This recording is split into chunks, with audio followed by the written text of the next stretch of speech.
Yes,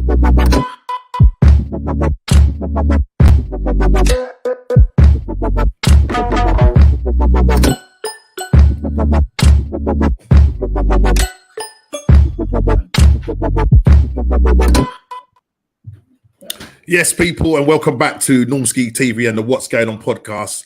Good to be back. Please hit that like button, subscribe and share if you're new.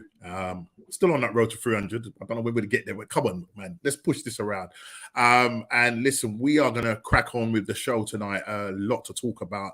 The transfer window is definitely moving for some people, for certain mans them.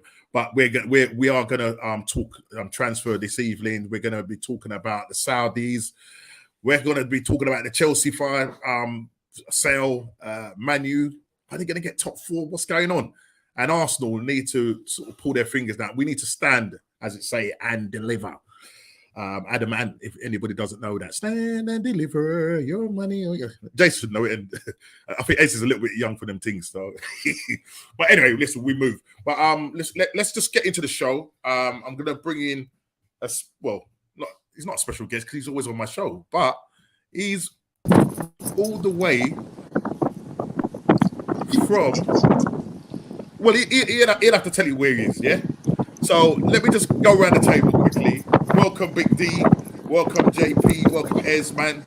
I hope you're all well on this lovely, glorious, sunny afternoon.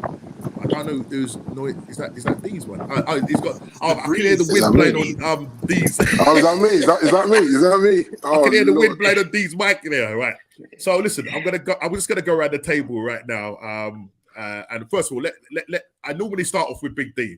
But I'm going to do the reverse. I'm going to start off in the bottom corner with Mr. Ez, the Mr. Fire salesman. Listen. Chucking in data in our chat, and boy, every minute people can't even go to sleep at night. A man is throwing in what he sold and what he hasn't sold and that. But listen, what I mean, listen, what you say, brother? Listen. I've been told off by Chanel a few times. You know what I mean? The every minute checking Fabrizio. all kind of hours, just because there's just so much happening, man. I can't sleep. Listen, I'm getting paper and pen out, trying to keep up with the with the money coming in. You know what I mean? How much is that? Is it in euros or is it in pounds? That's what I'm doing these days. You know what I mean? Well, I don't know. What's the Saudi money? What's the currency for Saudi? Listen, you have to ask Jason because Jason been correcting me in my facts recently. You know what I mean? So okay, we'll come to that. we will come to that. We will come to that. But other than the car boots I told you all about would happen. I've been all right, man. If the weather's good, yeah. I wasn't too well a couple of weeks ago, hence why I missed the show. So I'm glad. Yeah. I'm pretty much back at full health now, so things to give thanks for. So yeah, man, I'm good, man. Cool. Okay, we'll move on to Mr. JP. How you doing, brother? Yeah, man, I'm good, man. Good, man. Yeah. It's been a busy week, but I tell you, man. Sometimes you know what, right? I can see a bit of frustration in your voice. I can hear it. You know, being a football fan sometimes it's just frustrating, isn't it? It's just like. I'm glad he said frustrating and something else. That's what I feel like. I feel like that. Nah, I fed up. I said to D, man, yeah, don't worry, D, I'll keep you versed on the takeover. There ain't nothing happening, man. There's nothing to even tell. It's just. Big up to Jay. Nah, it's just foolishness, man. It's just foolishness. Yes, Jay. Yes, Jay. It's just annoying. Yeah, I know. Listen, bro, I'm feeling just like you, man. But you might be. I think for you, it is frustrating for you because I'm wondering when this sale is taking place, and it's just getting a little bit tedious right now. You understand? But listen, we will get into that this evening. We will definitely get into that this evening. And let me go to Mr. Big D, and I'm sure he ain't in Northampton. So you'd like to reveal where you are, bro? Boy, I am live on my veranda in Cape Town, my friend. Cape Verde. Yep. Yes. The West Africa friends. So it's a bit windy on here, so I might go inside because it's gonna keep messing with my mic, I think. Well, at the moment, everything is good at the moment. Right. Everything's good at the moment. Cool. If you get blown off the veranda, we know why. Yeah. Well, it's not too far. I'm on the first floor in the apartment, so it's not too far to fall. You know what I mean? So you're enjoying the weather and everything's all good and food is good. It's been nice, man. Yeah, it's been a lovely experience. You know, obviously what we're now with Sheena, it was good to get her away and get her recouped and stuff. So that has definitely helped. And yeah, man, we're just chilling, man. It's a shame we got to come on tomorrow, you know what I mean? Back to reality. Wow. Thunderstorms, all that madness I'm hearing. I'm like, nah, I ain't here for that. So apart from you having a great time, have you been keeping an eye on the events out there, you know, with your team? And and like Jason said, like, I don't get it. I don't get what we're waiting for now, you know what I mean? And there is rumors that the rain group, even the rain group, are getting frustrated with them because they're probably waiting for their commission. So they're like, "Yo, gents, do a thing, man." So it's been very frustrating because everybody's moving on, and we're treading water, waiting for this club to get sold. So I think they're hanging the gaffer out to dry at the moment. Yeah, definitely. Yeah. I mean, typical Man U style, isn't it? And I hear your frustration. I absolutely hear your frustration, and you know, watching other channels as well. You know, they're just as frustrated. You know what? You might need to go into that. You might need to go inside because right now I can hear the wind. I don't know if it's a belly. Yeah. Not really. It's because it comes across. Yeah, it's coming across the veranda like this. So whilst you're sorting yourself out, As Big D said, and Jay, it is frustrating, and obviously on tonight's agenda, we are going to be tackling a couple of events concerning the Saudis. They're going fishing, mate, in the Premier League and probably in a lot of the European leagues, and a lot of them are taking the bait. The other thing as well is Chelsea fast sale in full effect, and will they get rid of all their dead wood? So far, it's looking likely that they will. And Arsenal need to stand and deliver now. Yeah, I'm just really frustrated with what's going on with us being linked. And listen, we're probably the most busiest doing nothing. You know what I mean? We're busy, but we're doing now. You're putting bids in. But we're putting, but Jace, this is it. It's stupid bids, man. And I'm going to talk about that as well. I understand. Yeah, the West. I don't know what's going on with Declan Rice. I don't know what's going on with the Iverts deal. I don't get it. Yeah, I know Ez is happy, but I don't get that. You understand? I don't get that. I can't wait to reveal. I can't wait. And the last thing is, could Man U miss out on top four if they don't get their transfer targets? And that's going to really be going back to the fact that the sale and what's going on with the Qataris and with Ratcliffe, nobody don't know if you're coming or going.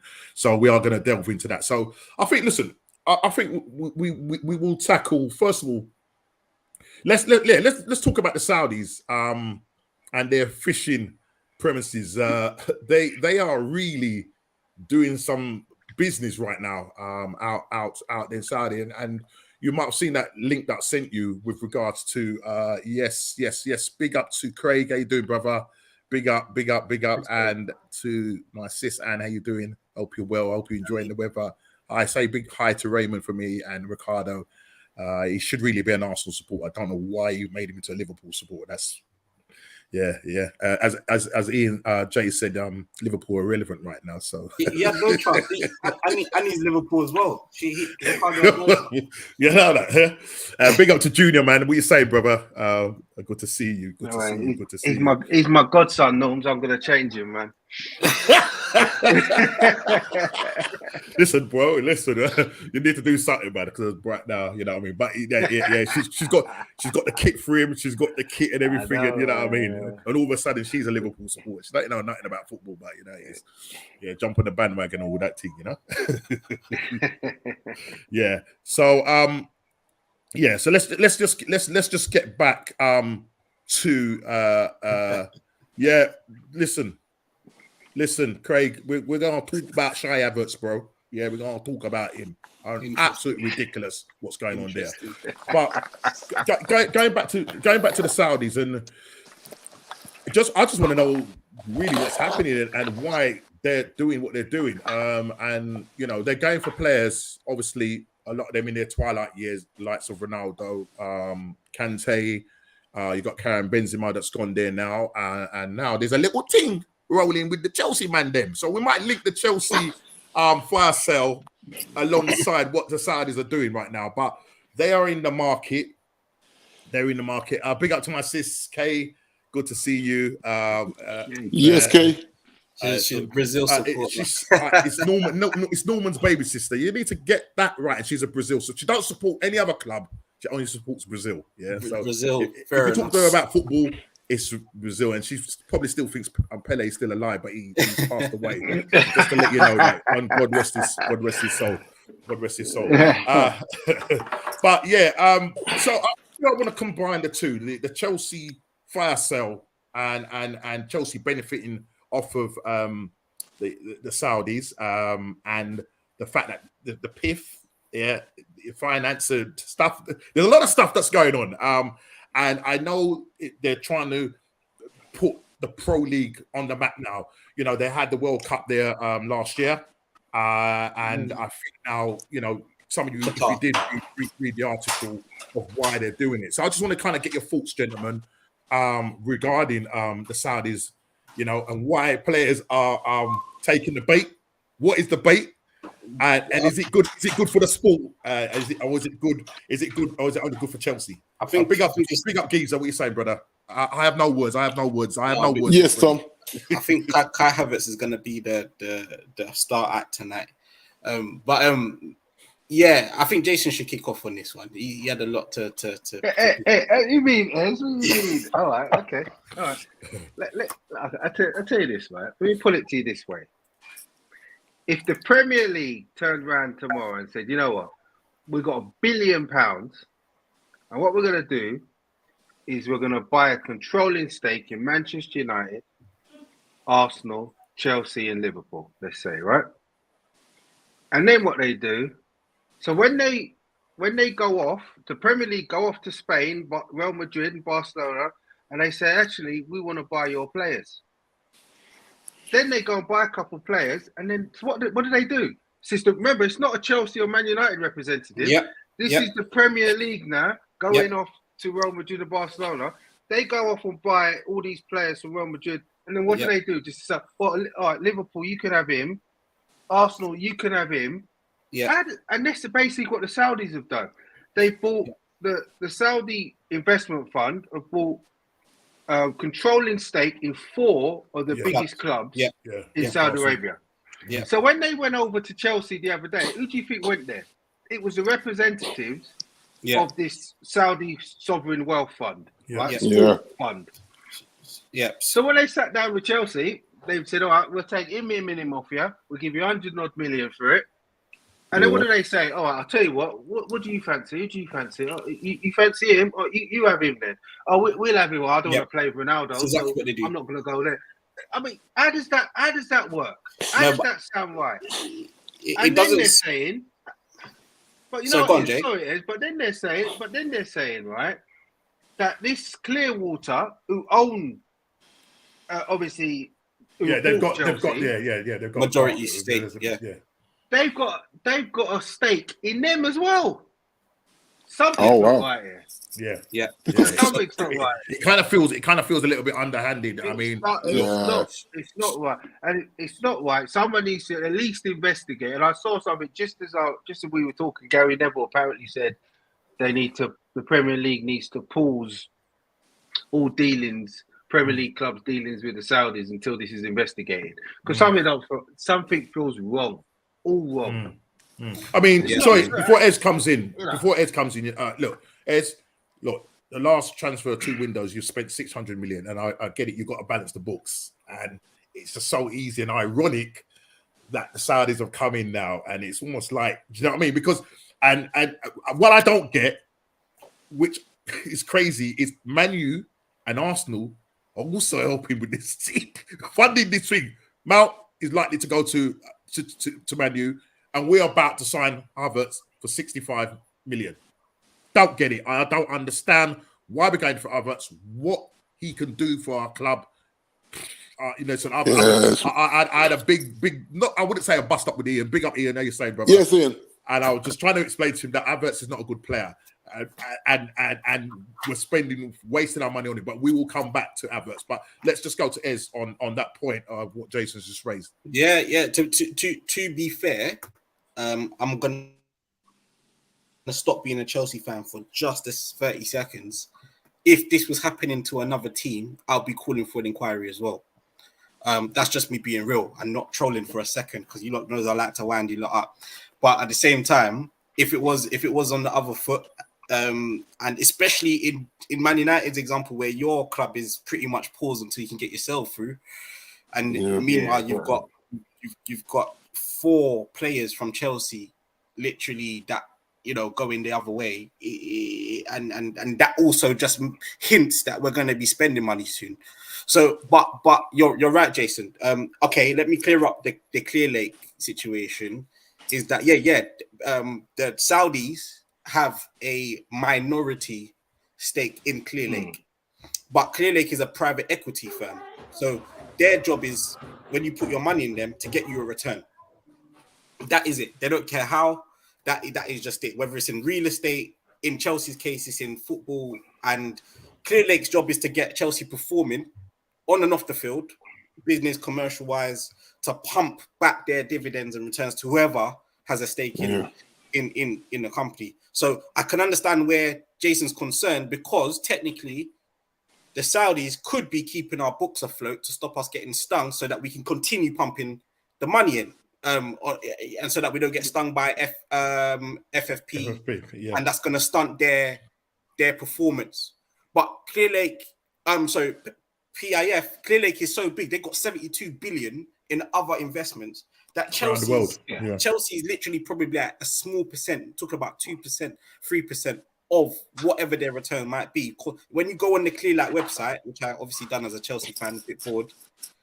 They've got investments all over the shop, some massive ones. And Chelsea is kind of a small dog compared to some of the names they've got in terms of their investment. Yeah, a small dog. But I get Jason's conflict of interest, because, as I said, but the difference there, is they invest in other people's money, right? Yeah. This Chelsea's their asset. They own that asset, and the Saudis haven't given their. Saudis haven't given them money to invest for them. Saudis own a share of their company. That's not. I know what you're saying in typical sense. I think they've pulled loads of different investments, people's investments money. It's not Clear Lake's.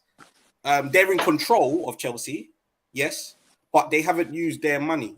They've used investors' money. Let's say the 4 of us pumped in 100 million each. You would obviously need to be lots more than that. But they've got thousands of investors. They've used their money to justify the Chelsea buy, to be able to give them a return. And that it's a mad risky business model, Jace. I'll tell you, and that's why they haven't. Clear Lake are not controlling Chelsea. It's Bowley. Bowley is the one that's in charge. Because they've got a holding company. So it's not Clear Lake that runs Chelsea. Yeah, it's right. The Blue Holding or whatever they're called. Yeah, right? Yeah, Clear Lake are the majority only. Bowley's got 5%. The other guys got 10%. Yeah. But it gets that much complicated that there is just enough arm's length distance between who actually makes the decisions on a day-to-day. But Jason, you've got a good point. When Bowley flew out to Saudi Arabia last week, had one meeting with these guys. This week, they've bought 4 of our players. And we're going to get just under 100 million from it. From Koulibaly, that's 32, by the way. Ziyech and Kante, and they're trying to get Hudson-Odoi and Lukaku. They've put 60 million on the table for Lukaku, by the way. 60 mil. And Lukaku said no. He doesn't want to go there, does he? He doesn't want to go there. Well, I think he's going to have no choice. Because after his performance in the Champions League final, he better go. He better not go there. I mean, we're looking to offload Thomas Partey. I mean, whoa! I was gonna say, Norms, choose your words carefully about what you say about the Saudis, because they're about to help you out. No. Listen. No. Listen. There's other reasons why we're uploading Thomas Partey. We can't even go there. It's nothing to do. It's nothing to do with FFP. It's another P. You understand? Yeah, nothing to do with FFP. But you know what though, Norms? That annoys me though, because now all of a sudden Arsenal played the man the whole year. Yeah. Right? And now all of a sudden you've got a conscience. Yeah. And you're gonna sell him. You played him the whole year. Yeah, I mean, at the moment, everything's still alleged, but that's what seems to be. You're getting rid of him because he's got all of these allegations. You played him for the whole year. You didn't care. You didn't care. No, I know, and this is where it's wrong. That's what I'm saying. And that's where it's wrong when it comes to Arsenal and that. You know what I mean? And the thing about it is, for me, us getting rid of. I mean, where we're doing this whole midfield clear out and stuff like that, I'm a little bit worried about that. And as Scott said, we welcome Scott back to the chat. Yes, Scott. Last week. Obviously, we call him Scott in the future because he's all the way over in New Zealand. But it's kind of a bit crazy what we're doing as well. But it's almost like, well, listen, we can benefit as well because, as I said, absolutely, with the way the Saudis are going on right now, in terms of them putting out the bait and we know, I mean, who's ended up going there? I mean, a lot of people are saying that, the players that reach like in their 30s are going, but you take Neves from Wolverhampton. That's a crazy deal. He's 26. Yeah. I'm not too sure what the deal is. What 60 million, and I can't remember how much he's getting paid a week, but it's a lot of money. Wow. But this is what's going to happen with these guys, right? These guys are going to go out there and they're going to realize that after 2 seasons, they're going to realize that they can't really live their life out there, right? There are so much restrictions. Yes, the money's going to be good, but you can't behave how you behave in Manchester or in London or in Birmingham. It ain't going to happen. The way they're selling it, though, is tax-free and triple and quadruple what you're earning. Yeah. And they'll turn around and tell him that your missus can't walk next to you and hold hands in the street. She needs to be walking behind you. Trust me. They changed the rules for Ronaldo, didn't they? Exactly, but what? So you think they're going to change rules for every top player that comes in there? They'll be not wearing the country. I feel like some players will go there. This is why they can't attract the younger players, because younger players don't want to be confined like that. They like to blow off steam. Imagine Jack Grealish going out there. Oh no! You get what I'm saying? Because he's going to walk in the street with a beer and get himself arrested, and stuff like that. So it's very interesting to see that the guys closer to the retirement door, they're the guys that they will attract for a couple of seasons to try and build the profile of the league, which is I'm kind of cool with. I mean, I mean, I think they will do that. I mean, as you said, because when you think about the amount of money they're pumping in now, and off the back of the World Cup, and they want to. I think one of the things they want to do, as the article was saying, is that they want to have another alternative in terms of, because they know at some point the oil might run out. They want to build. They want to build an entertainment business where it's looked upon. I think the guy from Sky Sports was talking about it, and he was saying that they want to kind of take away the thing because there's all the human rights and all that stuff. Yeah. So what they're basically saying is, listen, if we get all these top players over there, build this kind of image, you know what I mean, of we got a fantastic league, and that will be more talked about than obviously. The human rights issues and all the side stuff. And the other thing as well, and that's a question for you guys as well, and in the chat, do you think that the money that it's the country that's pumping this money in? If you compare this to what happened maybe 8-9 years ago with the Chinese league, where they were trying to, the government had sort of initiated and said, listen, we want to, I think one of the reasons was because they wanted to get the World Cup in China. So the government sort of issued and said, listen, go ahead, bring as many players or pay them what they want, but found out that they were losing too much money because a lot of the money was going back and it wasn't being invested in their country. Whereas the Pro League and the Saudi Kingdom want the money that's coming in to be invested back into their Pro League. I was going to say soccer. I think they'll do good. I don't think they will. For me, I don't think this will collapse. I think they will begin to attract more and more players. As you can see, I mean, you got half the Chelsea team going there. You know what I mean? Yeah. which is helping them to balance their books. But you know, as Jay says, you know, Gary Neville said that this needs to stop. We need to kind of look into this a little bit more. I think the moment that opens a can of worms, though, and the moment the Premier League investigate, they have to admit they made a mistake, because they're meant to do their checks. That's right, and they've cleared the likes of Newcastle, and they've cleared the whole proceedings of the Chelsea buy-in with all their you know, stakeholders, etc., and people that are going to be a significant power, and right down the chain. It's a proper deep vetting check that Premier League go through. That's why they declared Newcastle's a few times, and that's why even when the Qataris come in, it's going to still be an extensive process. Do you know why? Do you know why they? But do you know why they failed Newcastle? It's nothing to do with that. The actual human rights or all of that stuff. They failed them because the Saudis, who are the principal investors, right? What's that thing? Is it beIN Sport? Yeah, beIN Sport. That's right. Yeah, beIN Sport. Yeah, they own it, right? Right. And beIN Sport was not paying the Premier League the rights to show the games. Show the games. Yeah, that's right. Yeah. So the only reason they failed them, I believe that straight away.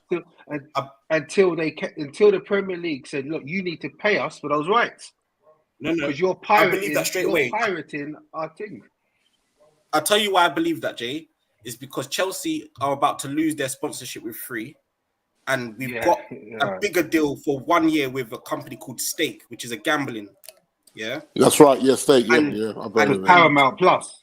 And we want Paramount Plus because they've also got a decent package. And the Premier League are saying, well, Paramount Plus are a streaming service, and they could potentially go on to benefit from this, and they want a cut basically. And Chelsea's like, you'd rather us go with Stake, a gambling commission, which you're about to ban in a couple of years. Any gambling commission being sponsors. Than Paramount. And Paramount at the moment don't show any football. They don't really care about football, Paramount. Yeah. So I believe that for straight away when it comes to beIN, definitely if they are showing the game. Yeah. So the only reason they sanctioned the Newcastle takeover was when the Saudis said, "Okay, all right, we'll pay you." So now beIN Sport pay for the rights to show Premier League games. Wow, brown envelopes. Big time. Whoa. And the thing is, this is where football has gone. Like, turn a blind eye, and we'll let you do that, and then we'll clamp down on the next team that tries it, just to make it look like we're trying to keep the order. Because the thing is, like you say, Newcastle, Man City, you should have been Chelsea. You should have been clamping down on all of them. Well, even us with the way we were bought and what they've done with the debt, the leveraging. Yeah. It's like now they want to say, right, no one can come to the UK and buy a team and load debt on it.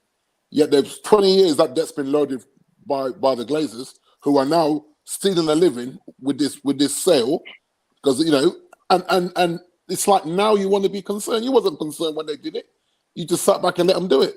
It's interesting watching your saga when your neighbours City, who are celebrating a treble at the moment, are on 100+ charges.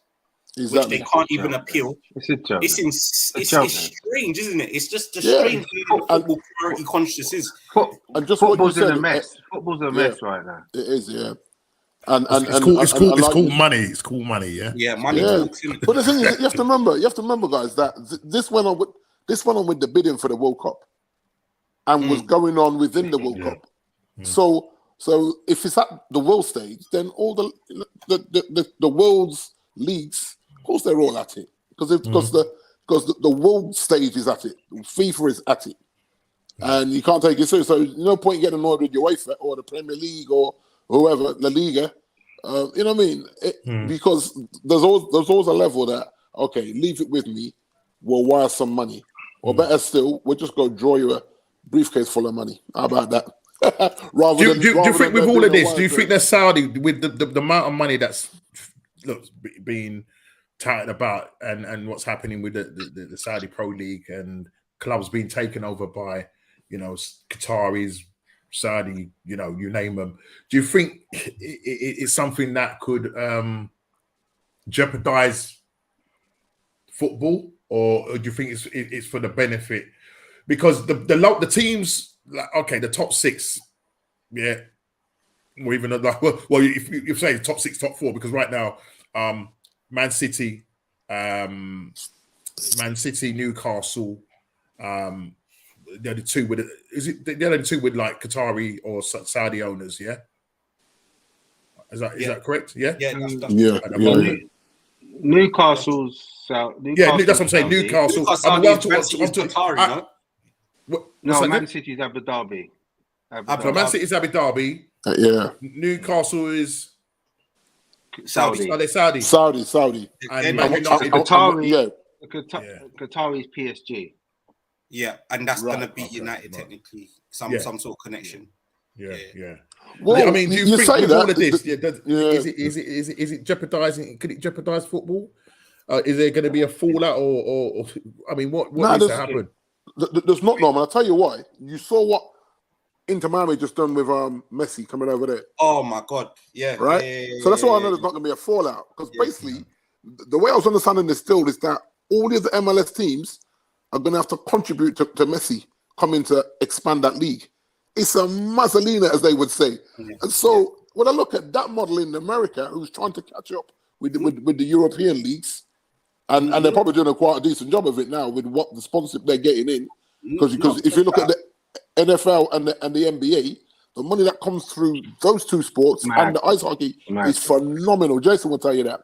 So if they can get, just say if they get the MLS halfway to where the NFL and the NBA are, the MLS will be a real deal, and they will continue to attract driving from state to state as well. Like you got to think about how big America is in terms of its floor area.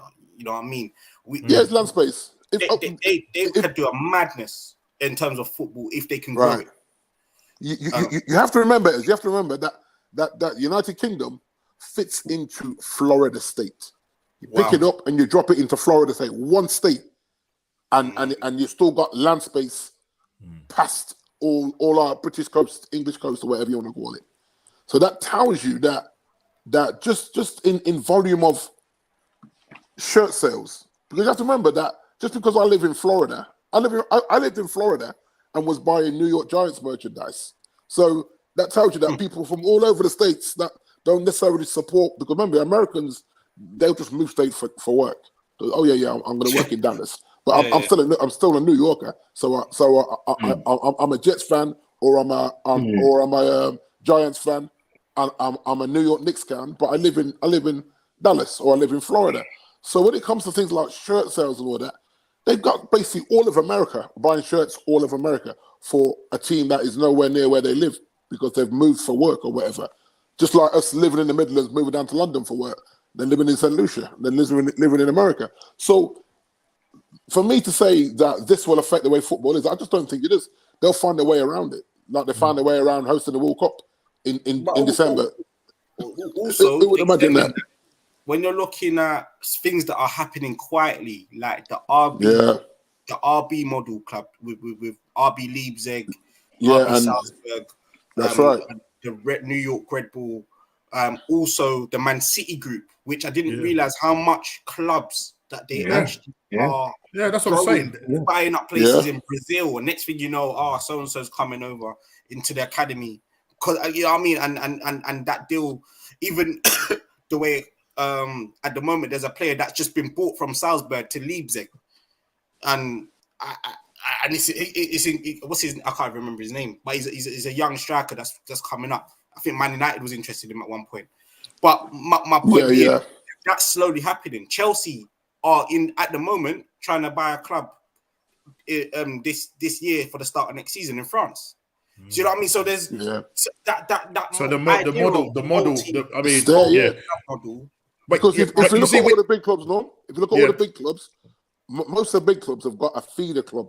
Whether they're letting us know or not, they've got feeder clubs where they say, okay, send him out there on loan for a year, or But like Man United and like Arsenal, Yeah, well, at one time, Arsenal was probably City's feeder club at one time. You know, Oh my God. the amount of players Yeah. were leaving there. Yeah. But I mean, Yeah.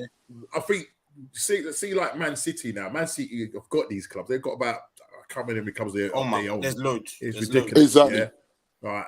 And as you said, Chelsea are now about to kind of take on this kind of model. I think what we've got is like when we say feeder clubs, we know that the players probably developing over there. We've got, you know, if we were to go send our guys to go and look and say, well, yeah, that guy looks good. You're gonna have first bite of the cherry kind of thing. Where's the Man City group? I've just gone and bought these clubs.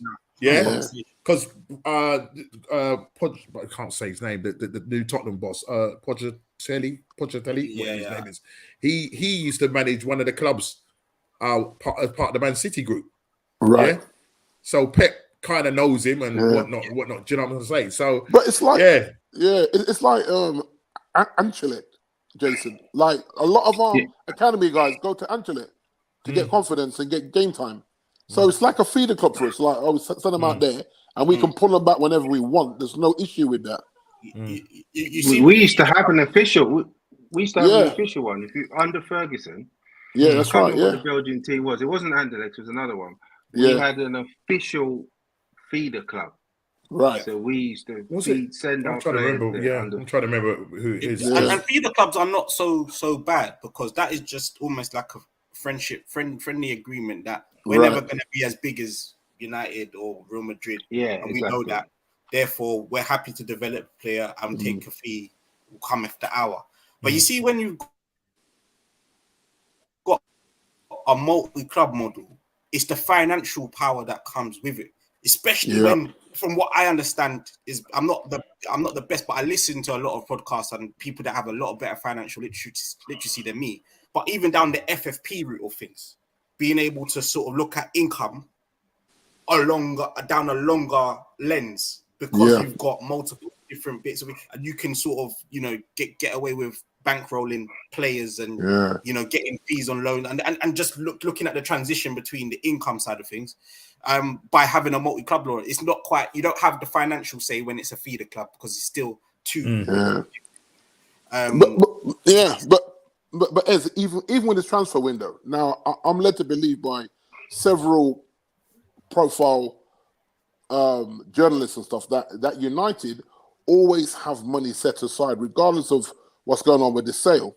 Yeah. But the sale going through makes it easier to push the boundaries with FFP. So this is what I'm understanding, Jason. Yeah, there's 150 million that's in the pot. Now, what United are thinking, we don't want to jump the gun if there's more money available and buy players that we don't really want, rather than buying players to fit in that 150 million bracket, as in spending bracket. Because I'm hearing now about trying to persuade Maguire and McTominay to go to West Ham, and then we do that and take the cash deal as well as a cash deal and take Rice. And so that tells me that there's money there, but there's definitely money conflicted. there. He's conflicted. I don't know if you saw today, but you put in another bid for Mason Mount. You put in 45 million plus 5. Plus 5, 50 and they turned it down straight away. Oh no, they said no. They came back with 60 million plus 5. 60 plus 5, isn't it? Yeah, and I'm like, it's still a gap.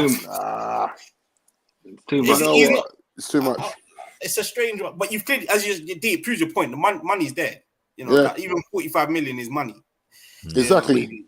But you know what, Jason? I don't know how you feel about that, but the whole sending a Scot to play with a Scot and giving them an England international and maybe 60 grand, I think I'll just do the deal, because it's two players that we're trying to get off the wage bill anyway that have not really been playing. But then, the Mason Mount one don't make sense. I'd rather take Basmati than Mason Mount if you give me a choice. You know what I mean? So listen. Well, I would do that. But do you know what it is? Do you know what it is as well? With I wasn't as Ez was the one telling me some of Mason Mount's stats actually, which I wasn't really aware how good some of them were. Yeah, he's not somebody I would choose. Right. However, I do understand the need for squad depth. Yeah, exactly. Yeah, He never wanted. We all know he never wanted Ericsson to play this many games as he's exactly. playing now. Yeah, So we do need to improve the depth of the squad. yeah. And I guess some of these signings make sense for that. Especially if he doesn't cost a 50 million in today's market. It's not. You know, it's not a big deal, is it? In that sense, no, it's not a big deal. And the thing is, Ez, just because you guys were having a fire sale, I actually thought you guys would jump at 50 mil with a 5 mil add-ons if certain things happened, because you guys have got to clear the deck, probably more than we have, really, because we ain't got the quality. They don't need it. This is where it's true. I said this a couple of weeks ago, that this is where the guys that have been brought in to be on the board or recruitment specialists, negotiation, this is where they're going to earn their money. And I'm surprised that they've held their stance, even with Havertz, because Arsenal tried to come in like 40, 50 million and they've managed to get 65. Even with Mason Mount, when his contract ends next year, and they're still saying, nah. See, this is what I don't get. She's nuts. He's out of contract in the summer. Yeah. And they're still holding it out to say, no. We want a certain amount of money, or you know what I mean. We're prepared for him to stay here for another year. And it's not stubbornness. I think these guys know that everyone, they know you got money, and you've got a record deal, unfortunately, of overspending. Yeah, so, and that's why it can't be the model now. This is why it can't be our model anymore. And this is what I was saying about the Rashford. I think I was saying this in the chat. Paying Rashford $375 a week. That's a no for me. That's just a no for me. You can't have a 3-month peak after the World Cup and suddenly get that kind of contract. And then in the running, we was getting nothing from him in the running. Either he was gassed out or he was injured, one or the other. I don't know what it's like for Man United fans, because I would say you need to keep him. Yes, but not on that money though, Ez. Yeah, I know you've cooked it with the money, but at the same time, these days it is hard to get a player that's going to get you 25 plus goals a season. It's just hard. Plus, you know it is, D. Do you know what it is though? I hear everything you're saying, and it makes so much sense. But what do you do? Because you got his teammate over the road at Arsenal just got 300 plus million a year, and he's just got it a week. Sorry, he's just got that. But it's almost like for these guys in their early 20s, they're getting the going rate. Yeah. What do you do? Yeah, you let him go for nothing. Yeah, and I think this is the problem in the way we've done business. Yeah. Business contracts under the Glazers, because so much of these contracts will continue to put on the debt rather than servicing the debt and clearing the debt. They would just pay a little bit off whatever they want interest wise, and then offer him a silly contract. Yeah, just put it on the debt. The thing is, it's just not a sustainable model. I don't think City is necessarily someone I am inspired by, but they are in a position where they've spent lots over the years, and now they can actually say, "Well, Cancelo, you don't want to be here. Go for a walk." That's because they cheat. That's because they got 100 odd charges. It's because they cheat. Hey, Chile's not here to defend them, bro. So listen, I know it's City, and that's a hard one. But the truth is, they're in a position where they've got such a good core that none of them can hold them to ransom. None of them. And I think what I'm saying is, if Man United, they might have to go through a season under your new owners of actually spending to get the right core, and then actually you can, when you're sitting down with Rashford or anyone that wants to say give pay me or leave, you can actually say you can leave if you want. But the thing is, right, you know what, as much as I want the Glazers gone, the Glazers have spent money, but what they haven't done is spent in the right places. It's Woodward, man. Woodward. So like people say, oh you're being grateful. I said no, I'm not getting twisted about them not spending money. But what we do is overpay because we do business late in the window, and they never service the debt. So between the paying over, it's like the Anthony thing. We paid 40 million over because we decided to do the deal 5 weeks later. So in that 5 weeks, he went up 40 million. That's great business from the selling club. For us, we getting mugged off. Sorry, yeah. D. Sorry, D. It's because of the way you're right. It's because the selling club are saying, well, you're taking him at the end of the window, so we can't replace him. So Exactly. add another 40 million to it. Exactly, and it's mind blowing that we keep doing that. So this is no knock against Rashford, because listen, I'm an NBA fan, and I saw when LeBron, Bosch, and D Wade came together in Miami. I saw money they were paying them, and I said, this is insanity. And them guys were all leaving. Imagine these guys were all left 25 million on the table, guys, so that they could get a bench, as in subs to come on. So they all that's how much money they got paid. They all gave back 25 mil. That's 75 mil to put into the cap to get fringe players to come on the bench and give them minutes. You imagine you get paid that money and say, it is 25 million back. Are you mad, fam? You're not getting 25 million from me, but that's what they did. That's how much money they're getting paid. So you imagine if Rashford said, okay, you know what? I'll take the 375, but I'm going to give you 75 grand back a week so you can get some good subs on the bench. He ain't doing that, bro. Yeah, he just not. Yeah, because that's because of the American model, though. Has cap. Yeah. And the cap. That's right. Yeah. So you get Tom Brady done it for years, right? He left money on the table so he could build a roster that kept winning. Exactly. But you don't have that in football. If I leave money on the table, what difference does it make? Yeah. But my other fear is that all our other top players, our top defenders, they're all going to go knocking the door on them. Oh yeah. Once he signs that contract, they're all going to say, "Whoa, 375." Yeah, that's working out. I think, is it a 5-year deal? Yeah, 5 years, I think. Yeah. All right, so you're talking nearly nearly 100 mil? Yeah, it's got to be close to that, isn't it? The problem is though, D, you've got PSG that's forever calling his phone, yeah. I know, and especially with Mbappe messing about with, he's not extending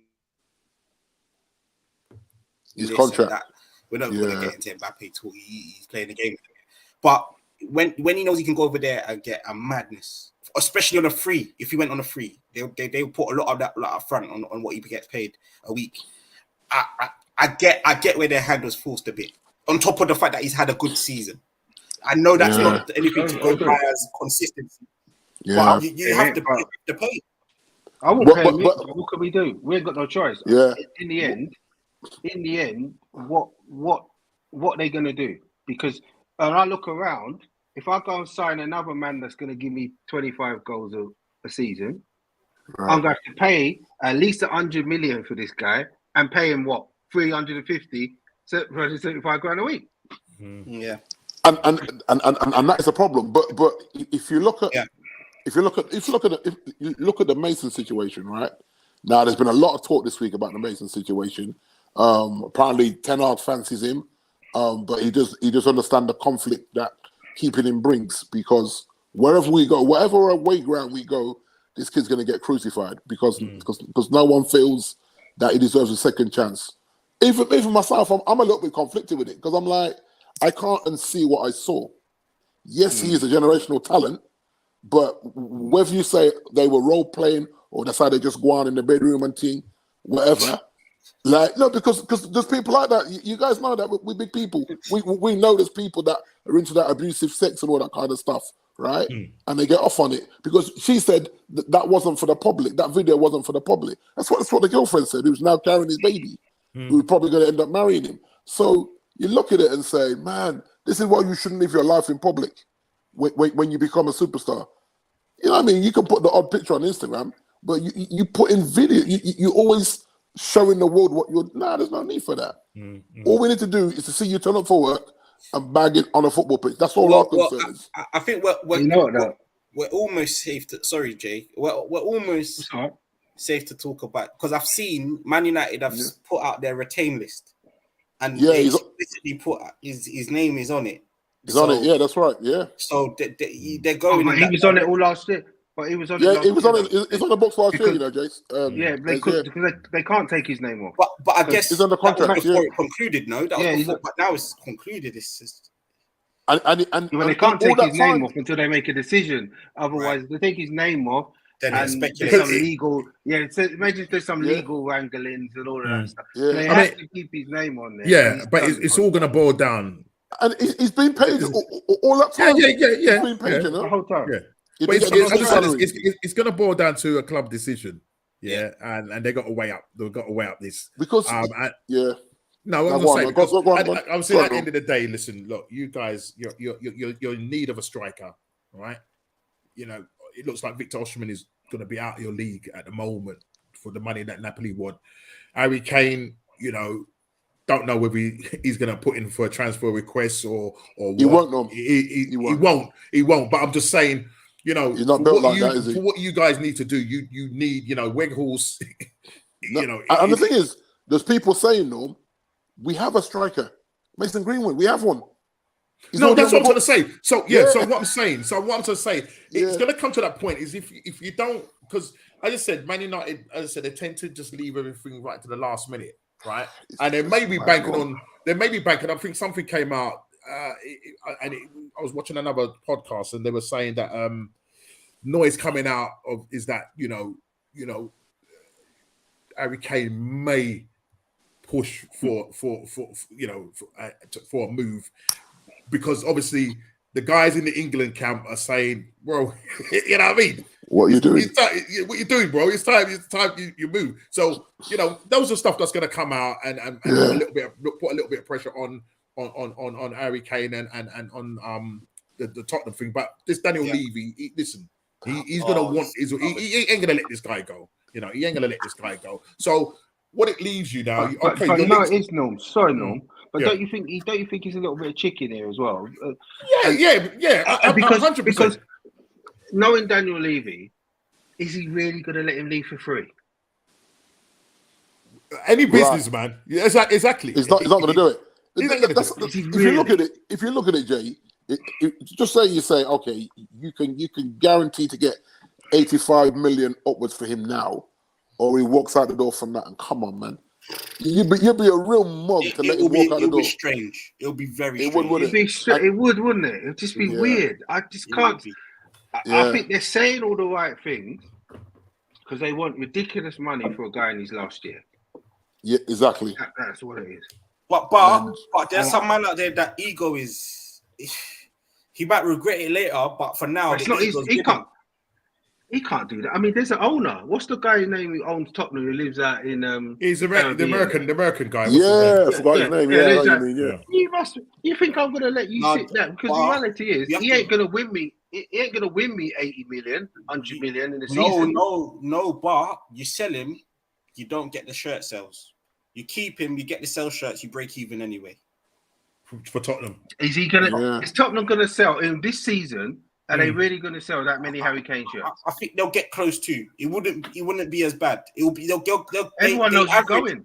I mean, it's quite. I mean, with Tottenham, the season obviously gone. The season gone is quite underwhelming. They haven't really done much in the transfer window, so that's kind of underwhelming. The manager coming in is kind of underwhelming. Obviously, they're trying to as much to big it up. The guy's got no experience of working in the Premier League, so. Yeah, obviously, you know, they're looking at it and saying, Harry Kane's going to look at it and say to himself, and fans are saying it, the best is that they could possibly finish out in top 7, top 8 again. Do you know what I mean? They're not seeing them finishing in the top 4 because obviously with the stuff that's going on the field and off the field. Do you know what I mean? And with a new manager coming in and whether Harry Kane is going to stay or not, that's going to rumble on right the way through the summer. You know? Yeah. You know what I'm saying? So, it's not. He ain't gonna have many options. No, he ain't gonna have many options. So the moment Manchester United sign a striker, he's only got Real Madrid. But you know what? If you look at it right, if you look at him at Tottenham, there's no real pressure at him at Tottenham. If he goes to Madrid or to us, the pressure of him to deliver immediately because he ain't delivered at Tottenham. All he's done is got golden boots. And that's just individual accolades, as they would say. So to come to United, everyone's going to say, whoa, that's a missing piece. He goes to Madrid wins something every season. With a cup, whatever. You know what I mean? So to come to either of those teams, he knows that, you know what, I can't bottle this. So maybe... Do you think he would, though? Do you think he would, though, D? He's an exceptional footballer, you know? Yes, he is, but... If you look at England, He practically starts every big game for England. England have bottled 2 finals now with him as captain. So you look at it and say, is he a big pressure player? Yeah, but they got Southgate. Yeah, I hear it. I mean, that to me, that says it all, mate. Yeah, he does. And then you look at that. You look at Harry because you know that Southgate has told Maguire that, listen, we got the 2024 Euros coming up. I cannot justify picking you if you can't start for Man United. You've got to get out of there. You know about that conversation. Was he? Is he fourth choice? Is he fourth choice now? Centre back. Wow, if we bring a centre back in, he'd be 5th. You can't be 5th choice centre back and Man United playing for England. No, of course you That's can't. a joke. That's a joke. Think about Kane this season or season just gone, whatever you want to call it. He was after Haaland, who had forget how ridiculous numbers. Yeah. He was the second top. That's right. In the Premier League. 30 I don't even goals. remember. I don't even remember him scoring all those goals. Exactly. Yeah. I think because I Tottenham were don't that even bad. remember his name. Because Tottenham were that bad. Yeah. Well. But I don't even know how he scored all those goals. Yeah. He does it every single season. And more because he creates too. He creates too. Because the reason why I know he was scoring because there was a point where in the fantasy I said, you know what, I got to find a way of squeezing Harry Kane in here because he's quietly getting goals. You know what I mean? And I put him in, and that's how I thought. No one's talking about it because Haaland is on a mad one. He's chipping in. And that's a crazy thing because if you take Haaland out of the equation, that's right. 30 goals. Yeah, he's done it again. He's done it again, and that's a great season. That's a great season. And that's what you want from your striker. And that's just in the Premier League. We're not even talking about all competition, just the Premier League. If he goes to Spain, he'll destroy it. It'd be no worse than Benzema and all those guys. He'd be up there. He goes to United, same return. He's phenomenal. He's a goal scorer. And now Jude Bellingham's there. He's got brethren out there. He can relate to somebody in that team. He comes to Man United. Yeah, you got your Luke Shaws and all them mans. So, gentlemen, in your heart of hearts, do you think he wants to move, or did you? 100%, I think he wants to move. I just don't think he's got the balls to push it through. He hasn't. Yeah.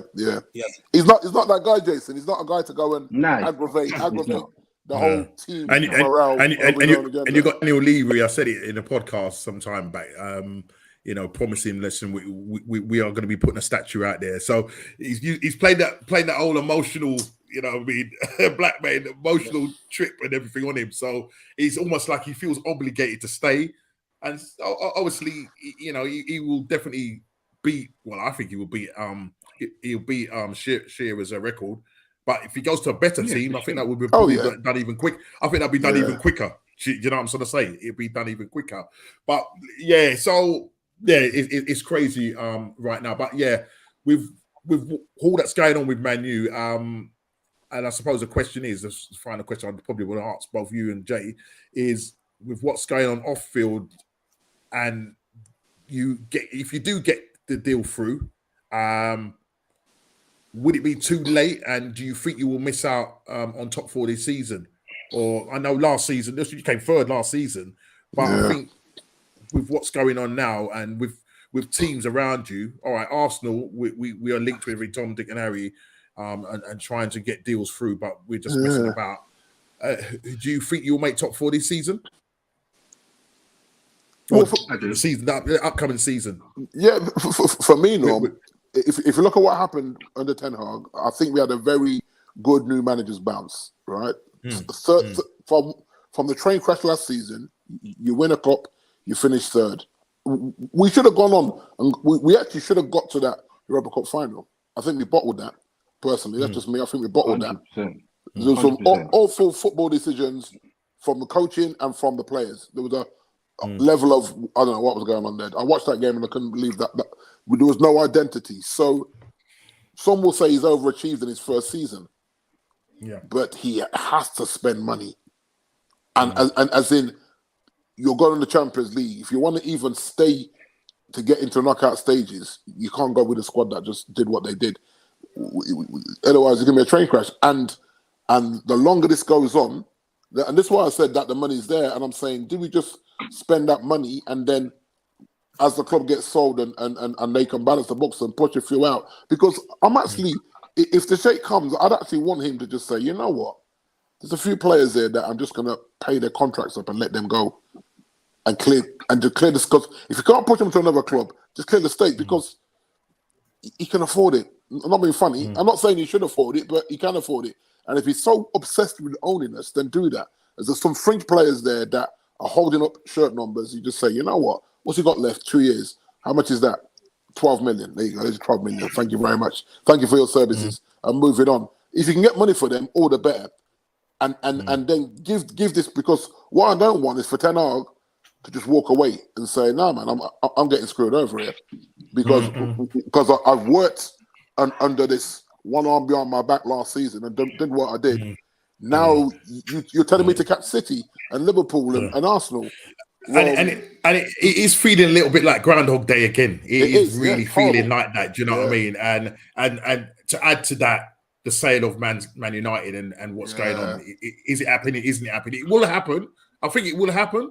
But the Glazers, I don't know what game was going on, what's being played out. But it's obviously impacting on what you need to do in the transfer window. And for me, I'm thinking that I don't know. For me, that could probably scupper you. With you being in Champions League as well, that could possibly, scupper if you don't get the right players in. Yeah, it's just a lot of pressure and get the right depth. To get because the right players in. Jason said it earlier, we absolutely overplayed Eriksen last season to a point that he was no good to man or beast in the last month and a half of the season. He was gone because he never expected to be playing this much football for United. He's supposed to come in and give us good minutes and have a game off. We couldn't give him the game off. We had no squad depth, and then he got injured. Now, that's not his fault, because obviously he was told something or sold something as a free agent, and when he come there, I'm sure his missus was saying to him, listen, you got to protect your ticket. What are you doing? Tell him you can't play this week, but he goes, well, he's got no one else to pick. I got to play. And then you saw the performances. Dick, remember I said to you guys that it's like someone just stole his auriata out his chest? That was it. He was done. He was done. And so... Crazy. So the Mason Mount thing makes sense to me because of players like Eriksen, where you got to have a Mason Mount to come on for Eriksen, maybe after 45 minutes in some games, just to protect him if you're going to continue to start him. But I don't know, man. I don't know. I just think while everyone is doing business and we're waiting to sell the club, Jay, I think it puts him at a real disadvantage. And that's not making excuses. That's just a fact because everybody else is wheeling and dealing. And we're just like, okay. Talking about, I just want to move on quickly to this because I've got about just under 10 minutes, so I need to just quickly move this one and talk about wheeling and dealing. Arsenal, I don't know what's going on. I don't get Arsenal. The title, we need to stand and deliver. Yeah, your money or your life. Yeah, I don't know what's going on with Arsenal right now. Now, I don't get the Havertz deal. I don't get that. I'm just going to kind of put this in a nutshell. I don't understand how our first bid of 80 million plus 10, and in that fee,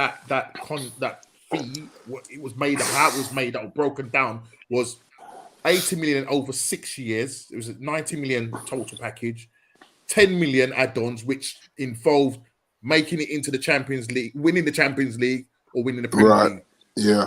Absolutely ridiculous. Absolutely ridiculous. We then that got rejected. We then go back in with a lower starting bid of 75 million and 50 million add-ons. Now, there's obviously in that makeup, there must have been a difference. They probably changed the fact that the 15 million add-ons will probably be more achievable. Whatever those are, it might be okay. Top four finish. Getting into play more. Might be to do with how many appearances he makes or whatnot. We know he's going to start. I just don't get it. So it's the same in terms of the package. It's still 90 million. Yeah. West Ham want 100 million. Put down the 90 mil plus 10 and let's go. Let's just go. But Norms, I think Arsenal, I kind of like the way you're going about business now, yeah? So it's good. It's good that we're linked and we are starting early. but yeah, I don't like the way we do our business, and sometimes we don't have to put it out there publicly. Look, Man City have already signed up a deal with Kovacic, yeah? Right. No, what's his name? You know what I mean? Just do the business, sorted. We're putting this out there. We're putting this out there. Different with Kovacic. I just don't get it, mate. I think Declan Rice, although I think he's a bit overrated, but he is sought after. Yeah, I agree with that. Can we agree with Yeah, that? yeah. He's not really £100 million player. He's not, but he's sought after. He walks into all the top 6 starts and he does the basics well, sort of thing. Yeah, I think Arsenal in this scenario, I rate their game because they know Declan Rice is sold on them. He's not talking to City as much as they're interested. He hasn't agreed terms with them, has he? Nope, he's agreed terms with you though. He's not. He's not talking to anyone else. He's not even talking to Manu. Manu just sort of let's just try this thing. Yeah, he's not. You've done the work on him, and he wants you. He wants Arsenal, and he's just trusting you. Now, the thing is, because no one else is in the bidding war right as we're speaking, you can take your time and try the waters and get the best for your buck. Because Man United is not at the table right now, albeit they might try and say, wait for us. We're trying to sort out our thing. It's a long window. Chelsea's not there. No one. He said no to Bayern Munich. Bayern Munich tried. He said, now I'm waiting for Arsenal. So, Norms, in a business sense, why not try and get? Yeah, I get it. But the thing is, it's just. I just think that sometimes, when we did that thing with the 40 million, £1. Yeah, that was ridiculous. I just don't get it. If you want him, because I think for Declan Rice, he's going to say, look, if you want me, then just pay the money. What's all the haggling and whatnot? And for me, it doesn't have to be done in public. They would have explained all this to his camp. Look, we've agreed terms with you early because we've shown you. We're in tension with you is good. Yeah. Here's the 200, 300 grand a week. I don't even know what he's going to be. But something, he's agreed all of that. And then they've said, look, we're giving it a timeline of 4 weeks. Yeah. We're in week 2. Come week 3, we're going to turn it on and just pay whatever. But between now, being a fly on the wall, I'm imagining that's the conversations that's been had. Hence why you're not even trying for Caicedo. You've done the same thing with Havertz, really. You've kind of agreed terms with him. He said no to Bayern Munich. He said, and he's a German man. He's a German man by country. You fought off Real Madrid because they weren't going to come in at the level that you're coming in, and you took your time. Let me ask you. Be honest with me. Let me ask you. Come on, be honest with me. Kai Havertz, man. Come on. Hey, listen, bro. Come on, just be honest. I've got 8 minutes, so listen. Go on. Because I need to be off this show because I've got to be somewhere in the next 8 minutes. But Kai Havertz, just be late on the table. Be honest with me, bro. Yeah. Look. All right. There's a player in there. Okay. There's a player in there. Where? And I saw that when he won me the Champions League. There is a player in there. Yeah, come on, there is a player in there.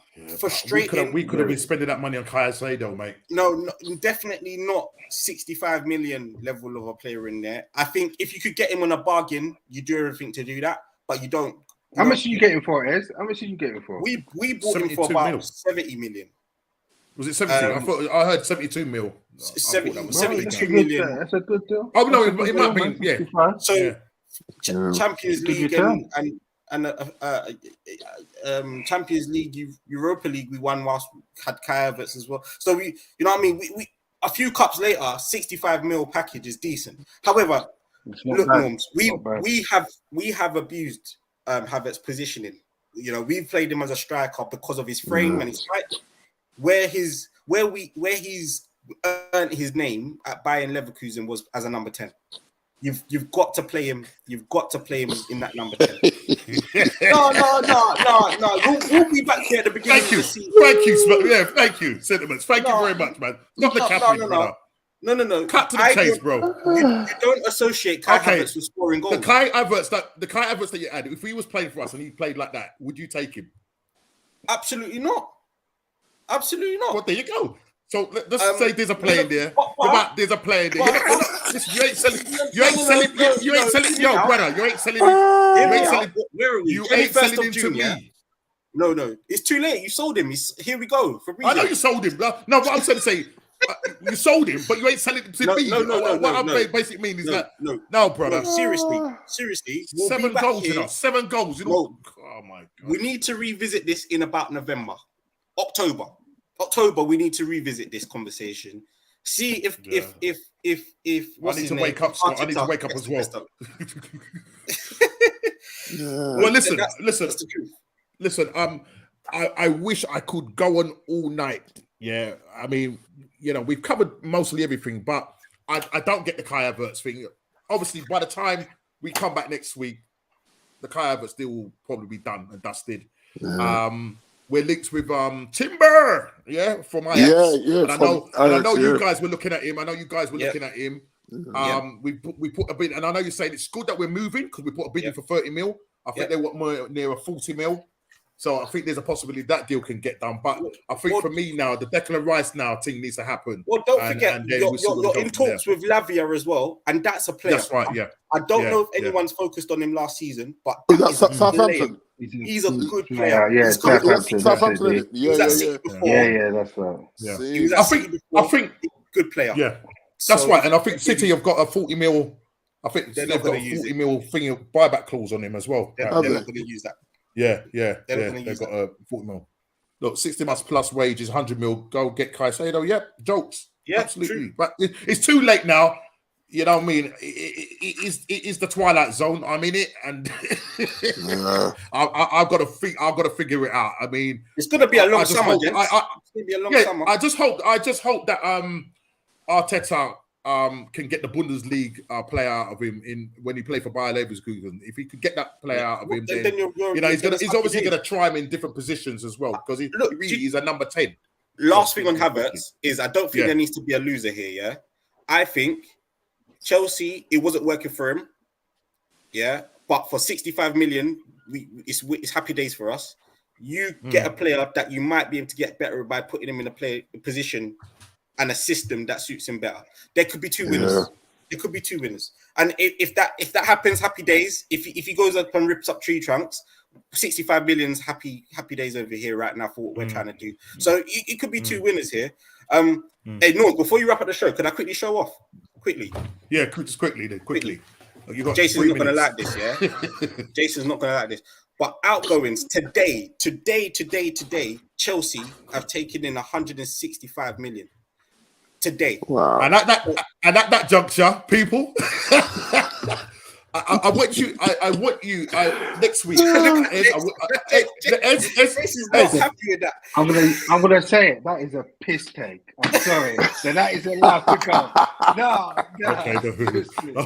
Okay. So listen, people. Excuse me. Let's just pray for Jason right now. God listen. We're gonna delve into this. We're gonna delve into this next week because obviously I think by the time next week comes, it's gonna be even more and it's gonna be interesting. We don't know what's gonna happen in the next couple of days, but I'm sure there's gonna be a couple of players over the line. Let's hope that the Qatars take over Man United and they can get the ball going. Let's hope that Chelsea. Well, I don't know because Chelsea just do what they do. I just hope that Arsenal can just get the deals over the line, and we'll see how we go next week. But listen, people, I want to thank everybody in the chat once again. It's been a pleasure. Please hit that like button, subscribe, and share if you're new. And we'll see you next week. And hopefully, I think. Ez will come down with a much breakdown of a proper spreadsheet. I want to say a proper spreadsheet. Yeah, I want to see FFP still clean. Yeah, no people. Take care. God bless, and we'll see you on the next one. Take care. Catch you later. Take care. And D, have a great one, mate. Nice one, guys. Take care.